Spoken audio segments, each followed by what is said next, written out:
আসসালামু আলাইকুম, জানিয়ে দেব আমাদের হাতে আসা সর্বশেষ আপডেট নিউজ। এবার ইসরায়েলকে হুমকি দেওয়ার পাশাপাশি যুক্তরাষ্ট্রকেও হুঁশিয়ারি করে দিল ইরান। যেসব নদীর উপর ভারতের অধিকার আছে সেসব নদী থেকে পাকিস্তান পানি পাবে না বলে হুঁশিয়ারি দিয়েছে ভারতের প্রধানমন্ত্রী নরেন্দ্র মোদী। এরই পরিপ্রেক্ষিতে পাকিস্তানকে এবার বিশাল বাঁধ নির্মাণ করে দিচ্ছে চীন। গত 24 ঘন্টায় গাজায় ইসরায়েলি হামলায় নিহত আরও 85 জন এবং অনাহারে ও খাদ্য সংকটে আরও 29 জনের মৃত্যু। জানাবো বিস্তারিত।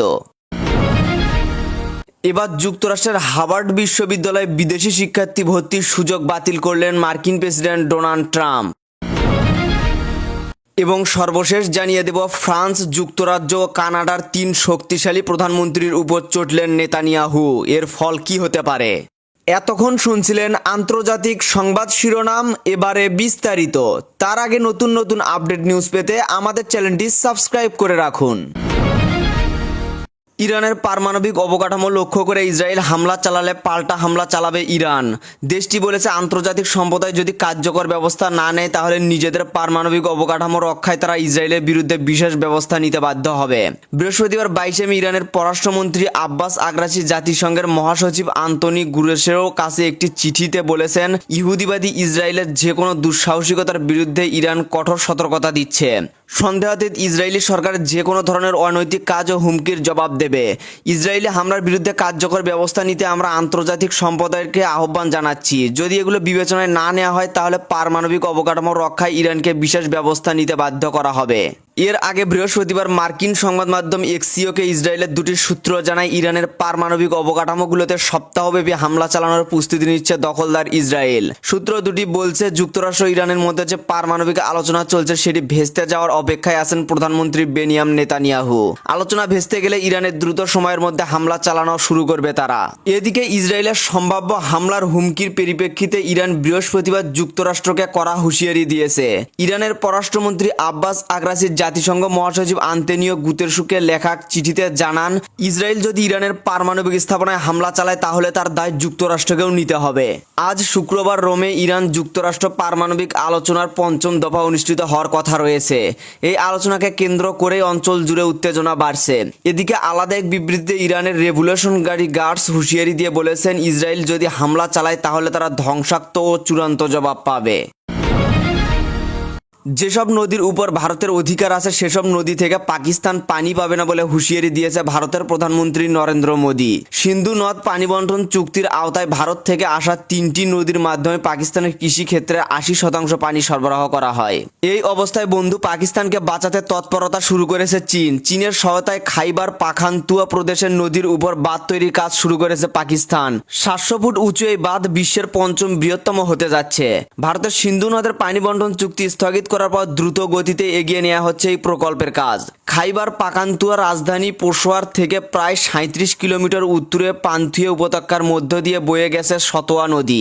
এর উপরেই মোহনমন্দ বাঁধ ও জলবিদ্যুৎ কেন্দ্র গড়ে তুলেছে ইসলামাবাদ। সাউথ চায়না মার্কিন পোস্ট জানিয়েছে, বর্তমানে সংশ্লিষ্ট প্রকল্পটির কাজ দ্রুত গতিতে শেষ করার চেষ্টা চালাচ্ছে চীন। এই বাঁধ ও জলবিদ্যুৎ কেন্দ্র তৈরি করতে $120 কোটি খরচ হবে বলে জানিয়েছে পাকিস্তান। সাউথ চায়না মার্কিন পোস্ট সংশ্লিষ্ট প্রকল্পটিকে গুরুত্বপূর্ণ মাইল ফলক হিসেবে অভিহিত করেছে।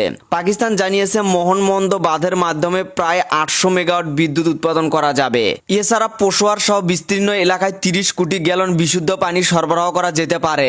এই পানি চাষের কাজে ব্যবহার করা যাবে। পাকিস্তানের কৃষি পুরোপুরি নদীর পানির উপর নির্ভরশীল। এজন্য সংশ্লিষ্ট বাঁধটি খাইবার পাখানতুয়া অর্থনীতিতে বিপ্লবী পরিবর্তন আনবে বলে আশাবাদী ইসলামাবাদ। 1960 সালের 19 সেপ্টেম্বর ভারতের প্রধানমন্ত্রী জওহরলাল নেহেরু ও তৎকালীন পাক প্রেসিডেন্ট জেনারেল আইয়ুব খানের মধ্যে সিন্ধু নদের পানি বন্টন চুক্তি স্বাক্ষরিত হয়। পাকিস্তানের করাচি শহরে গিয়ে এই চুক্তিতে স্বাক্ষর করেছিলেন নেহেরু।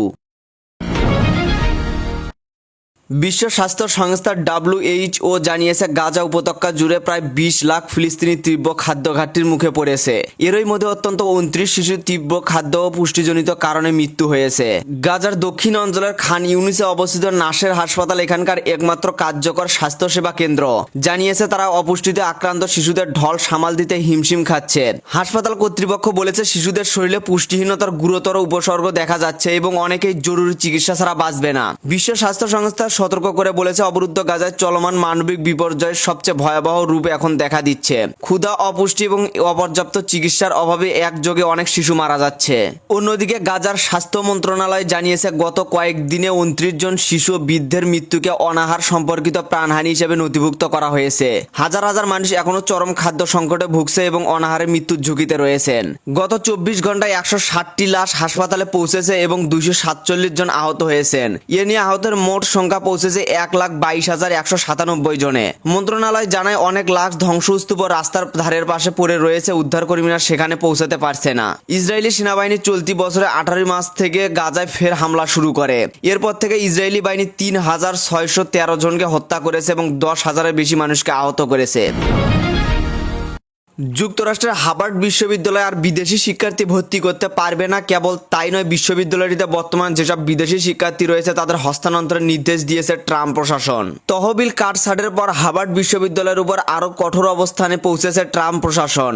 এখন থেকে আর বিদেশি শিক্ষার্থী ভর্তি করতে পারবে না যুক্তরাষ্ট্রের সবচেয়ে পুরনো বিশ্ববিদ্যালয়টি। আর বর্তমানে যেসব বিদেশি শিক্ষার্থী ভর্তি রয়েছেন তাদের অবশ্যই হস্তান্তর করতে হবে, না হলে তারা যুক্তরাষ্ট্রে থাকার আইনগত বৈধতা হারাবে।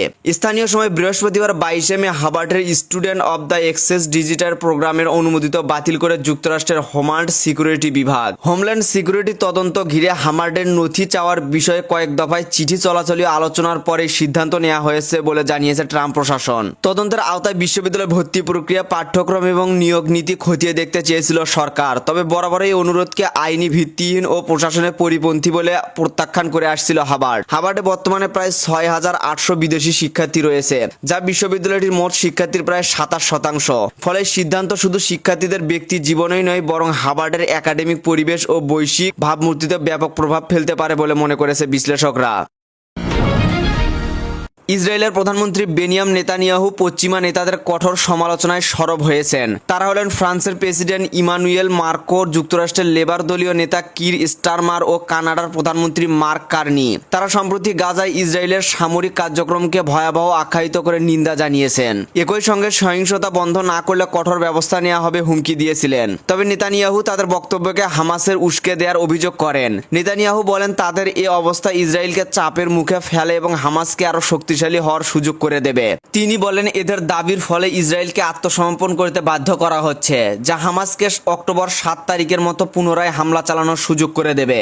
ইসরায়েলি প্রধানমন্ত্রী এই পরিস্থিতিতে পশ্চিমা নেতাদের বিরুদ্ধে কড়া ভাষায় অভিযোগ আনেন, যা চলমান গাজা সংকট আরও জটিল করে তুলেছে। এদিকে ইয়েমেনের হুতি বিদ্রোহীরা বৃহস্পতিবার ইসরায়েলের উপর 2টি পৃথক হামলা চালিয়েছে। এর মধ্যে একটি ব্যালিস্টিক ক্ষেপণাস্ত্র হামলার লক্ষ্য ছিল ইসরায়েলের প্রধান বিমানবন্দর বেন গুনিয়ন। হুতি সামরিক মুখপাত্র ইয়াহিয়া সারি এক বিবৃতিতে জানিয়েছে, জুলফিকার নামের একটি ব্যালিস্টিক ক্ষেপণাস্ত্র সফলভাবে তেল আবিবের কাছে ইয়াফা অবস্থিত বেন গুনিয়ন বিমানবন্দরে আঘাত হানে। হামলার ফলে বিমানবন্দর থেকে লোকজন সরিয়ে নেওয়া হয় এবং প্রায় 1 ঘন্টা বিমান চলাচল বন্ধ থাকে। ইসরায়েলের কেন্দ্রীয় অঞ্চলে ব্যাপক বিস্ফোরণের শব্দ শোনা গেলেও এখনও ক্ষয়ক্ষতি বিস্তারিত জানা যায়নি। ইসরায়েলের চ্যানেল 12 জানিয়েছে, হামলার সময় একাধিক আন্তর্জাতিক ফ্লাইট মাঝ আকাশের দিক পরিবর্তন করে অন্যত্র অবতরণ করে। সাময়িকভাবে আকাশপথ বন্ধ রাখা হয়। গত এপ্রিলে গাজায় হামলা শুরুর পর থেকে এটি ছিল হুতিদের 37তম ক্ষেপণাস্ত্র হামলা এবং চলতি মে মাসে একাদশ বার ইসরায়েলের সাইরেন সক্রিয় হয়। এখন এই পর্যন্তই ছিল। পরবর্তী আপডেট নিউজ জানতে আমাদের চ্যানেলের সাথেই থাকুন। ধন্যবাদ।